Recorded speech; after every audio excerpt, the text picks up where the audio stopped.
So ito, samahan niyo ako ulit manood ng video ng Ghost Caught on Tape, babae minulto sa studio. Creepy. So excited na akong panoorin to. Ito ay kay Goosebumps. So sa mga mahilig sa mga ghost video, subscribe niyo si Goosebumps. Marami yung mga top 5, top 10 video na mga ina-upload. Yung mga caught on camera. So yan, simulan na natin to. Let's go! Top 5 Ghosts Caught on Tape. Hospital Ghost. Oh, hospital. Ang event na ito ay nangyari noong 2020 nang bumisita ang isang babae sa ospital. We all know na maraming mga pasyente ang namamatay sa ganitong lugar. Kaya hindi imposible na ang ganitong lugar ay pinamumugaran na din ng mga kaluluwa.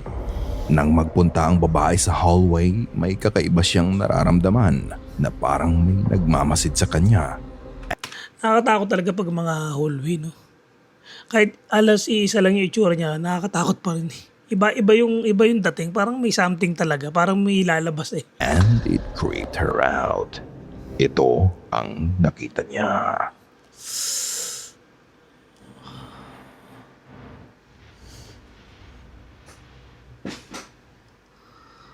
Oh, may sumisilip.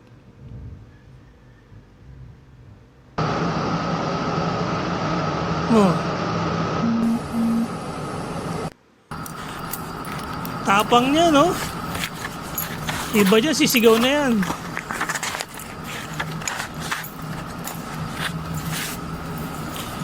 Tignan niya kung saan sumisilip.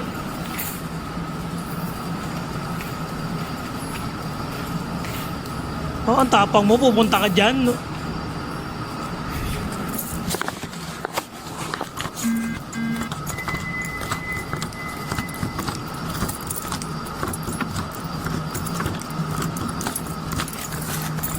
Makikita sa likod ng gurney na parang may nakasilip sa kanya. Hindi ko din masabi kung anong parte ba ng katawan ng kaluluwa ang nakita niya. Pero visible na merong gumagalaw sa parte ng hallway na yon. Sa pangalawang pagkakataon, nag-video uli siya. Makikita muli ang parehong entity ang sumilip mula sa likod ng gurney. Parang maputlang ulo ng kaluluwa na pinagmamasdan siya. Naglakad siya patungo sa direksyon kung saan may sumilip sa kanya.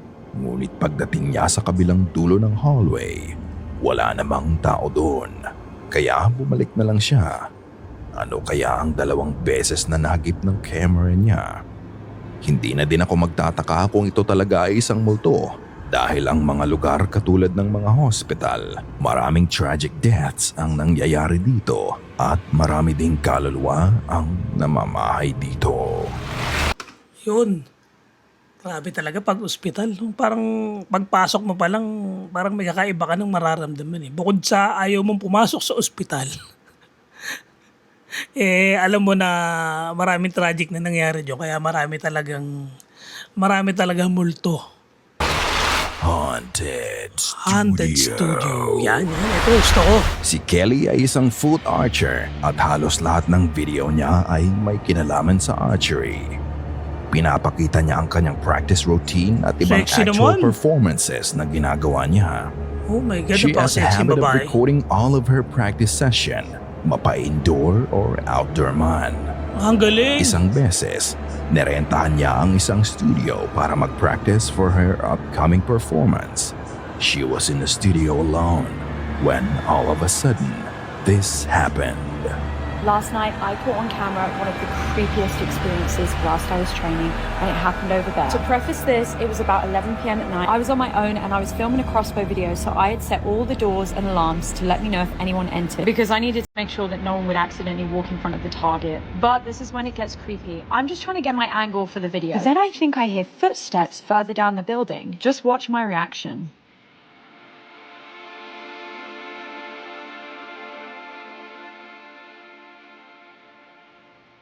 It really sounded like there was someone walking through the building. And I got this like cold chill over my body. And that's when I turned to the camera and I said, kind of creepy.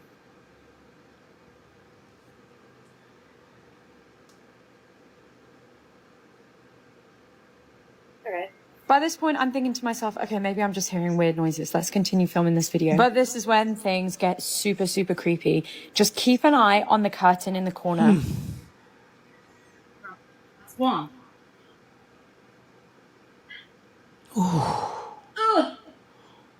May sumilip. Is it me or does it look like someone's pulling that back?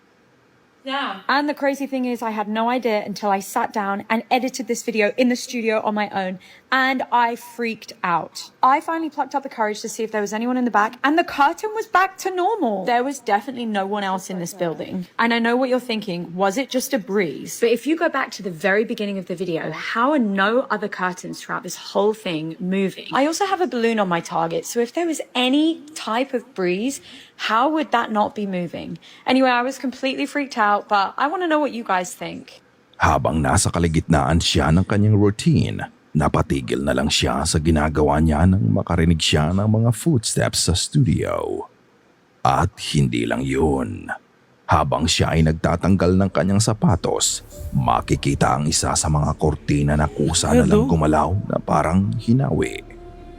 Parang may tao sa likod na gustong panoorin ang ginagawa niya. Pinuntahan niya ang kortina at Nilibutan sinilip ang ako. likod ng studio kung may tao, pero wala siyang kasama sa gusali. Matapos ang ilang araw, binalikan niya ang studio dahil hindi pa din siya makapaniwala sa mga nangyari. Tinanong niya ang technical director ng building kung may mga unusual supernatural events ang nangyayari sa loob ng studio. Today, I went back to the studio for the first time since then. And I decided I wanted to get a fresh perspective, so I spoke to Randy. And he also has a creepy story to tell. Randy is our technical director for the building, and he's also fixed a lot of the areas of the building. And have you ever had any weird experiences here? No, but a friend of mine did. There was a balloon that somebody had drawn a face on. He was here by himself at night. Balloon was up on stage. And he thought that was kind of strange, and then he ignored it for a while. Then the balloon showed up right here in front of his face. That would have creeped me out so much. Drifted into the booth where he was. Yeah, he freaked out. I decided to get Randy's opinion on my Kasi titignan mo yung yung kortina. Dito sa side na to ay bukas. So kung may pupunta diyan para galawin para i-move yung kortina, kita mo. Siya makikita mo kasi sa ilalim parang open siya eh. 'Di ba?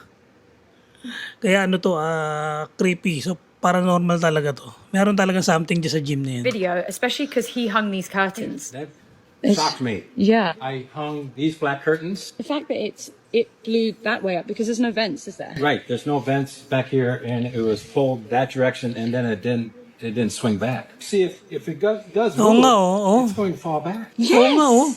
I mean, the thing is that they're see-through. So if someone Oh, was wow. here behind it, you would have seen. Can you stand behind that Yan, curtain yan. so I can just see?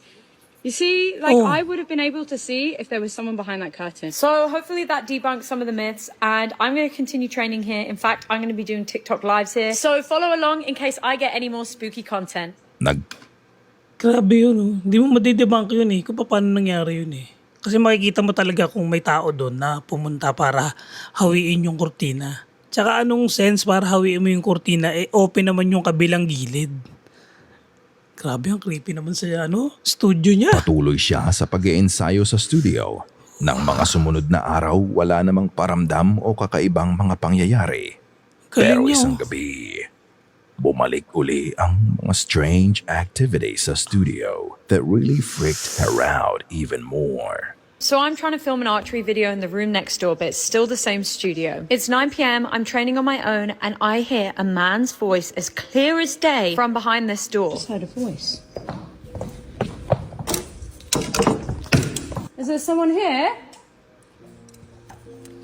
Hello? I go to check the cameras in the front room to make sure that I'm the only person in this building. And then it sounds like a pen is dropping behind me down the corridor. Okay.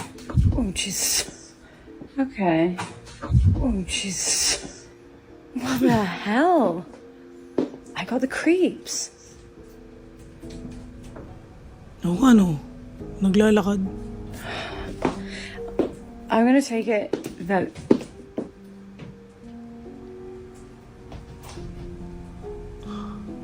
My eyes are watering all of a sudden for no reason. Even though I am training on my own, was I really alone? Disembodied voice, footsteps, and the sound of pen dropped on the floor were all happening simultaneously around her. What do you think about all these strange events? Is the studio really haunted? Kaya niyo bang sagutin ang sinabi niya? Although she was alone in the building, but was she really alone? Let me know in the comment section below. Grabe yun. Sa ano naman niya, di ba, yung mga video niya, ang content niya, yung nagbibideo siya ng mga ano niya, mga practice niya. So, hindi niya magiging content yung creepy. So, talagang may nararamdaman talaga siya doon. Dino-document niya lang. Ang creepy sa studio niya, grabe. Tapos, ang tapang niya rin, no, nakakapag-isa talaga siya. Siguro ganun yung concentration niya kapag ka siya nagpa-practice. Para mas, focus siya. Mag-isa lang siya dapat para wala siyang ibang iniintindi. House of Terror. House of Terror. Paranormal stories often starts the same way. New residents, a new location, and a sudden surge of strange occurrences. Ganito din ang nangyari sa isang lalaki nang lumipat siya sa bagong bahay kasama ang mga aso niya. Dito nagsimula ang mga kakaibang bagay na hirap siyang ipaliwanag. Nagsimula siyang i-record ang mga ginagawa niya just in case something strange occurs. Isang gabi habang siya ay nagtatrabaho.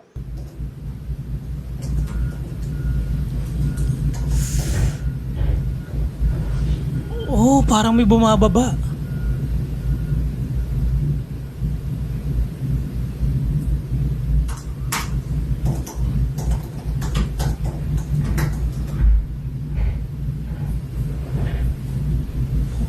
Tek na yan. Pag ako ganyan, curious na agad ako kung ako may hagdan sa bahay. Titignan ko talaga kung sino yun kasi baka mamaya may magnanakaw na galing sa taas, dumaan sa bintana, di ba? Ito, pangalawa pa niya bago siya naging aware.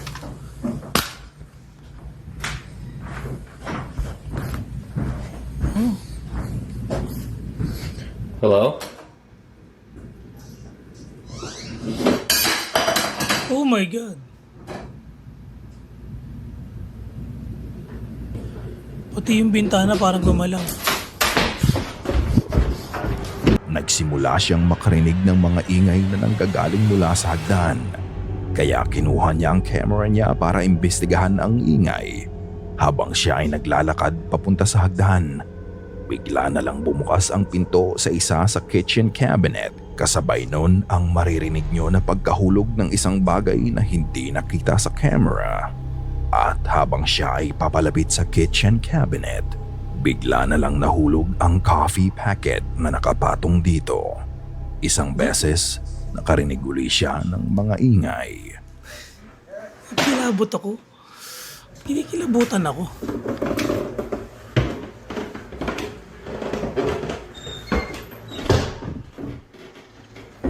Oh. Oy. Malakas. Putik, malakas talaga yan.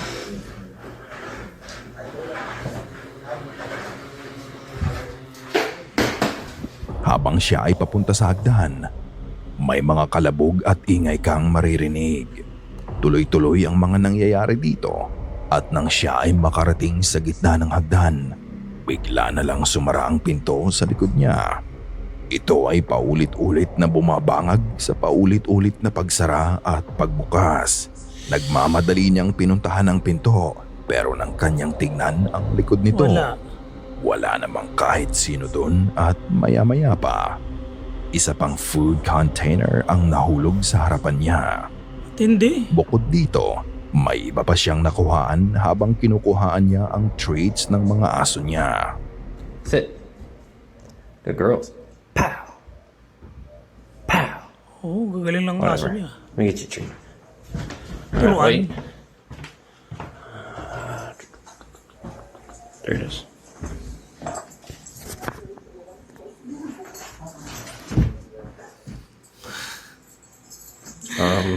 Grabe yung paranormal dyan. Takot ng aso. you go.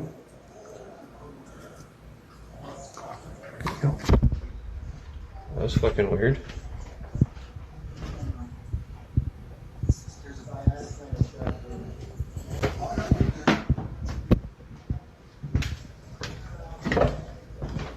What? Okay. Bigla na lang bumukas ang drawer sa kwarto niya. Matapos niyang ibigay ang treat sa kanyang mga fluffies, binalikan niya ang drawer para isara. Paglabas niya ng kwarto, nakadinig uli siya ng ingay at pag-ikot niya. Unti-unting nang sumasara ang sliding door sa loob ng kwarto niya. According to him, tuloy-tuloy pa din ang mga strange events sa bahay niya at patuloy niyang i-document ang mga ito. But what do you think mga ka-goosebumps? Is it real or is it just a hoax? Antindi nun kung totoo man yan yung film. Kasi talagang pinipilm niya no? Grabe yung mga paramdam. Kinikilabutan ako sa mga ganyan. Kayo na ang bahalang humusga. The Doll.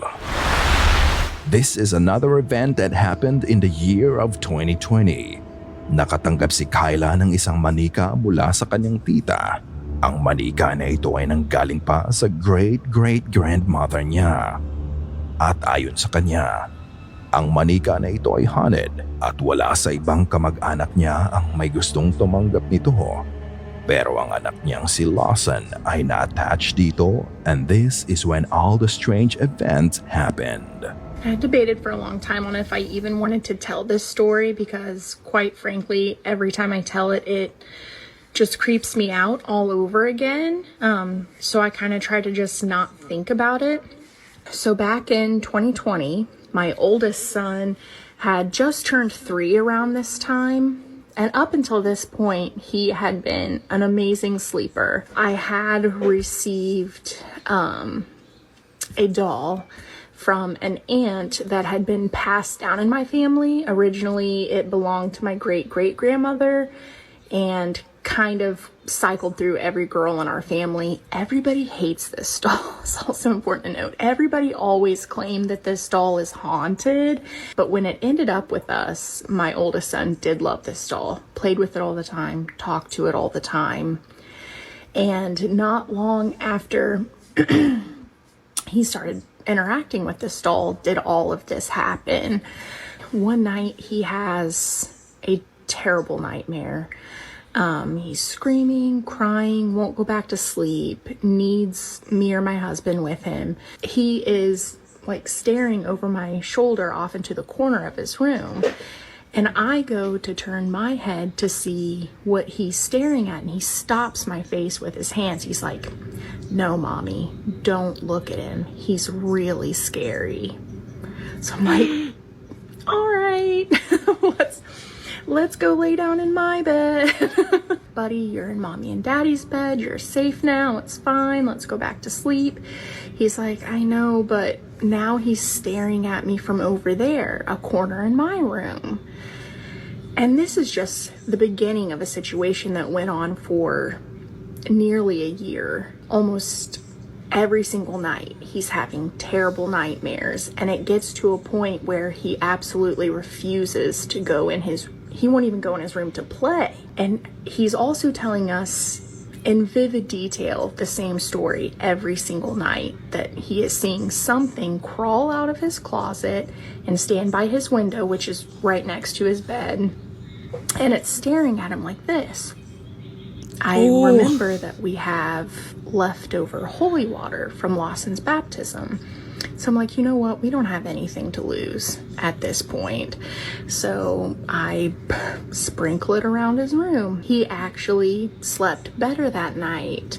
I had also taken a picture of my husband on the monitor in Lawson's bedroom, where he had been laying on the floor holding Lawson's hand, trying to help him fall asleep. You can see like the shadow of a hand or a claw like holding my husband's shoulder as he holds Lawson's hand trying to help him fall asleep. We end up contacting a priest. I mentioned the doll, so he does recommend me giving him the doll so that he can dispose of it properly. So we make arrangements to do that.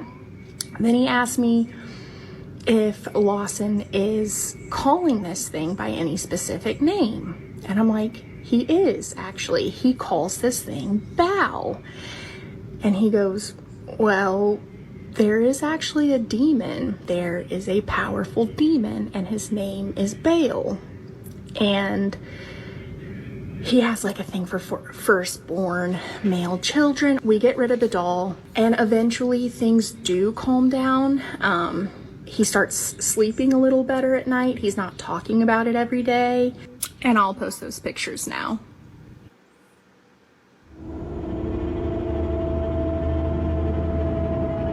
According to the priest that disposed of the doll was actually possessed by a demon named Baal. Baal is a demon that receives human sacrifices, especially the firstborn child, by fire or burning to death. Ang kamay bang nakitang nakahawak sa ama ni Lawson ay ang kamay ng demon na to na gustong isacrifice ang anak nila sa kanya? Buti na lang at naitapon na ang manika na to at nawala na din ang mga nangyayari sa bata. Shadow. Grabe. Grabe yung kwento nung nanay, no? Kaya ang talaga ng mga dali, no, lalo na pagbigay sa yung mga nabibili mo sa mga ukay-ukay, yung mga ganyan, sa mga surplus. Kaya talaga ako sa dali, medyo ayoko talaga ng dal. Iba kasi yung iba yung parang may maliit ka dito at parang feeling mo talaga may may something do sa dal na yun. I hate dal. Oh man. Shadow Man. Ang video na inyong mapapanood ay nanggaling kay Mark Wade. Iniimbestigahan niya ang Indiana State Sanatorium nang may makuhaan siyang kakaiba. Ang Indiana State Sanatorium ay ginawa noong 1907 at ito ang pangunahing tuberculosis hospital ng Indiana hanggang 1968 at ginawa din itong mental institution. May mga reported cases of murder, suicide, and countless tales of suffering and death. The hospital is notorious for its barbaric treatments, inflicting more pain and suffering on its patients. Ang isa sa pinakakilalang multo sa sanatorium ay ang Shadow Man. Siya daw ay matangkad na anino ngunit walang makikitang features na madalas nagpapakita sa hallway at mga kwarto. Ayon sa mga nakapunta na sa sanatorium, kapag malapit na ang Shadow Man ay may nararamdaman silang nakatitig sa kanila. Ito ang maikling video na nakuhaan ni Mark Wade. I'm gonna set it up right here.